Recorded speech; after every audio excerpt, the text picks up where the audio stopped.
Everyone, welcome to my channel Priya की classes. Channel subscribe नहीं किया है तो प्लीज़ कर दीजिए।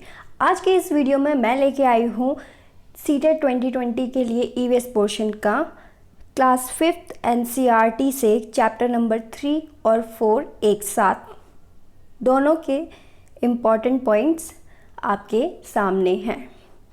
दो चैप्टर इसलिए लेके आई हूँ क्योंकि जो 3 और 4 चैप्टर हैं उनमें इतना ज़्यादा कुछ खास कंटेंट नहीं है, बट जो इम्पॉर्टेंट है उनको मैंने राइट डाउन किया है और वो मैं आपको बताऊँगी।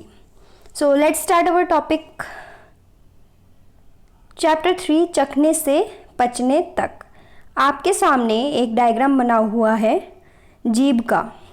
तो जीभ में अलग अलग टेस्ट वाले एरिया होते हैं, उनको हम दर्शाएंगे कि कौन सा एरिया कहाँ पे है। कि अगर हम कुछ कड़वा खाते हैं तो वो कहाँ पे जाके हमें कड़वा लगता है, और कुछ खट्टा खाते हैं तो कहाँ पे जाके वो हमें खट्टा लगता है। तो अगर हम कुछ कड़वा खाते हैं तो जीभ का जो बिल्कुल अंदर का पोर्शन है यहाँ पर जाके वो कड़वा लगता है। तब हमें पता लगता है कि कुछ भी जो हम चीज़ खा रहे हैं खाने वाली, अगर वो कड़वी है तो हमें पता लग जाता है कि इसका टेस्ट कैसा है, कड़वा है। और अगर हमें हमने कुछ ऐसा खा लिया है जिसका टेस्ट खट्टा है तो वो उसका पोर्शन यहाँ पे आ जाता है साइड में। और अगर कुछ मीठा खाया है, प्रॉपर मीठा, तो वो बीच में हमें पता लगता है कि हमने कुछ मीठा खाया है। और मीठा और नमकीन जीभ के स्टार्टिंग पॉइंट का एरिया होता है। तो हमने ये कर लिया है कि जीभ के अलग अलग एरिया को डिफ्रेंशिएट कर लिया है कि कहाँ पे कैसा टेस्ट हमें आता है। नेक्स्ट है, उड़ीसा के कालाहांडी ज़िले में सबसे अधिक चावल पैदा किया जाता है। तो हो सकता है इससे क्वेश्चन आ जाए कि उड़ीसा में कहाँ पर सबसे ज़्यादा चावल की खेती करते हैं लोग, और एक और बात कि वहाँ से दूसरे राज्यों में भी चावल को बेचा जाता है। तो ये भी याद रखना कि उड़ीसा के कालाहांडी ज़िले में सबसे अधिक चावल पैदा किया जाता है। उसके बाद हम आते हैं अपने नेक्स्ट चैप्टर पे, चैप्टर 4, खाएं आम 12 महीने। तो इस चैप्टर के कुछ पॉइंट्स हैं, वो क्या है? खाना किन कारणों से और किन स्थितियों में जल्दी ख़राब हो सकता है? ऐसी कौन सी सिचुएशंस हैं जिसमें खाना बहुत जल्दी ख़राब हो जाता है?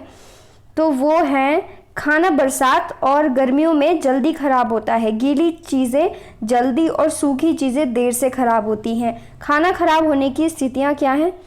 भोजन को नमी में रखने से, भोजन को गर्म जगह पर रखने से, खाना साफ बर्तन में ना रखने से, कुछ चीज़ें बिना हवा की जगह पर रखने से, और खाना सही ढंग से ना पकने पर भी ख़राब हो जाता है। अब जैसे हम देखते हैं कि हम रोटी वगैरह काफ़ी देर तक रख दें, और अगर जिस डब्बे में हमने रोटी रखी है उसमें मॉइस्चर है तो वो रोटी क्या है, उसमें फंगस लग जाता है। तो ऐसी नमी वाली चीज़ों पे भी क्या होता है, खाना ख़राब हो जाता है।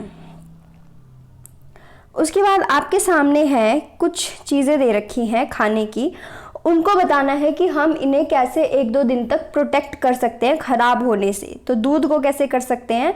एक कटोरे में डालकर पानी के बर्तन में रखते हैं, मतलब एक कटोरे में दूध को डाल के उसको पानी के बर्तन में रख दो तो दूध 1 या 2 दिन तक चल जाता है बिना ख़राब हुए। पके हुए चावल को कैसे हम प्रोटेक्ट कर सकते हैं? गीले कपड़े में लपेट कर रखते हैं। गीले कपड़े में अगर चावल को लपेट कर रख दोगे तो वो भी आराम से 1 या 2 दिन तक चल जाएगा। हरा धनिया कैसे प्रोटेक्ट कर सकते हैं? उसे उबाल कर। और प्याज और लहसुन को खुले में रखते हैं नमी से बचाकर। अगर पानी की बूंदें कुछ भी पड़ गई प्याज और लहसुन पे तो वो सड़ने लगता है। खाने के सामान के पैकेट पर दी गई जानकारी से हमें क्या क्या पता चलता है? तो खाने का जो सामान हम लेके आते हैं, जैसे मान लो ब्रेड ही लेके आए हम, तो ब्रेड के पैकेट पे जो हम देखते हैं वो क्या देखते हैं? सबसे पहले तो हम डेट देखते हैं कि कब तक इसकी डेट है, एक्सपायर तो नहीं हो गया, क्योंकि 2 या 3 दिन तक ही वो ब्रेड चलता है। तो ऐसे ही कुछ और आइटम्स वगैरह हैं, उन पे हमेशा हम क्या क्या देखते हैं, क्या क्या इम्पोर्टेंट है देखना? उसका मूल्य, उसके प्राइस, उसका वज़न कितना है, उसमें क्या क्या इस्तेमाल किया गया है, इंग्रेडिएंट्स उसके, यह कब पैक हुआ था, कब का बना हुआ है, और कब तक प्रयोग में ला सकते हैं हम इसे, कब तक इसको हम खा सकते हैं। ये सब हम देखते हैं एक खाने के सामान के पैकेट के ऊपर। मामिडी टांड्रा कैसे बनाया जाता है और कैसे, उस चैप्टर में कुछ लोग हैं जो मामिडी टांड्रा बना रहे हैं, तो उन्होंने कैसे बनाया है वो कुछ स्टेप्स यहाँ पर हैं। पहले पके आम छाटे, आम का गूदा निकाला, आम के गूदे को कपड़े से छान लिया, उसमें गुड़ और चीनी अच्छे से मिलाया, इस घोल की पतली परत चटाई पर फैलाई जिसे धूप में बिछाया था। अगले 2-3 दिनों तक यह परत बार बार चढ़ाई गई। कुछ दिनों तक इसे सूखने दिया। सूखने पर इस मोटी परत को टुकड़ों में काटा गया और हमारा मामिडी टांड्रा बन गया। ठीक है, उसके बाद लास्ट इम्पॉर्टेंट पॉइंट इज कि आंध्र प्रदेश में एक गांव है जिसका नाम है आत्रेयपुरम। हो सकता है ये क्वेश्चन आ जाए क्योंकि आपकी जो ईवीएस की बुक में है ऐसे बहुत सारे चैप्टर हैं जिनमें अलग अलग राज्यों के गांव के नाम दे रखे हैं, तो ये भी इम्पॉर्टेंट है, इसलिए आपके सामने प्रस्तुत है कि आंध्र प्रदेश में आत्रेयपुरम नाम का एक गांव है।